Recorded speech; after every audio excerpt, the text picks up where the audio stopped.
Covid পরবর্তী Russia Ukraine যুদ্ধসহ বিশ্বমন্দা পরিস্থিতিতে গত 2 বছরের বেশি সময় ধরে সংকটে ভুগছিল দেশের তৈরি পোশাক খাত। এর মধ্যে নতুন করে যুক্ত হয় রাজনৈতিক অস্থিরতা। বিজিএমইএ নেতারা বলছেন, রাজনৈতিক অস্থিরতায় অনেক অর্ডার চলে গেছে প্রতিযোগী বিভিন্ন দেশে। এমনকি আগের অর্ডারের অনেক পণ্য বাড়তি খরচে এয়ার শিপমেন্ট করতে হয়েছে। তৈরি পোশাক খাতের ধারাবাহিক চ্যালেঞ্জগুলো এমন এক জায়গায় চলে গেছে, বেশ কিছু প্রতিষ্ঠান আসলে চালানোটাই কঠিন হবে। তো এই অবস্থায় আসলে আমরা সরকারের সবসময় নীতি সহায়তা আমরা চাই। আন্দোলন ও কারফিউ ঘিরে জুলাই মাস থেকে চরম সংকটে পড়ে পোশাক খাত। সরকার পতনের পর একে একে খুলেছে সব কারখানা।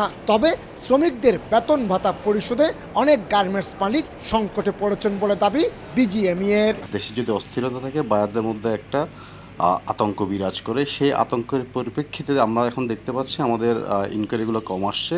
তবে আমরা আশা করছি ডক্টর ইউনূস সাহেবের ভাবমূর্তির কারণে এই ইমেজ সংকট আমরা কাটিয়ে উঠব। এই অবস্থা থেকে উত্তরণে বাংলাদেশ ব্যাংকের গভর্নরের কাছে 5 ধরনের সহযোগিতা চেয়ে চিঠি দিয়েছে বিজিএমইএ। শ্রমিকদের চলতি মাসের বেতন ভাতা পরিশোধে স্বল্প সুদের ঋণ, ইডিএফ ফান্ড থেকে ঋণ সুবিধা এবং কিস্তির সংখ্যা 3 থেকে বাড়িয়ে 6টি করার আবেদন জানানো হয়েছে। স্যালারিটা যাতে আমাদের একটা লোন, সফট লোন আকারে দেয়, যেটা আমরা 12 মাসে আমরা কিস্তি আকারে শোধ করব। বাংলাদেশের মধ্যে সবচেয়ে বেশি কিন্তু আরএমজির এলসি হয় কিন্তু ইসলামী ব্যাংকে, ওটা যাতে চালু করা হয়। এবং দ্বিতীয়ত হচ্ছে যে আমরা যারা ইডিএফে এলসি করি এবং ইডিএফের এলসি ফ্যাসিলিটিটা যাতে ঠিক রাখা হয়। দেশের 8টি ইপিজেডের 600 গার্মেন্টস কারখানা ছাড়াও ঢাকা, গাজীপুর এবং নারায়ণগঞ্জে স্বতন্ত্র গার্মেন্টস রয়েছে 2100টি, আর চট্টগ্রামে রয়েছে 464টি গার্মেন্টস। সারা দেশে গার্মেন্টস শ্রমিকের সংখ্যা প্রায় 45 লাখ।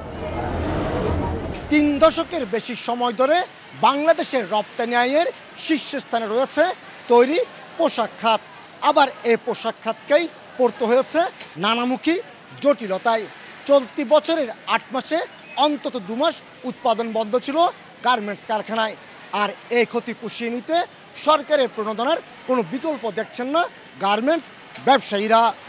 চট্টগ্রামের বায়েজিদ শিল্পাঞ্চল থেকে কমল দে, সময় সংবাদ।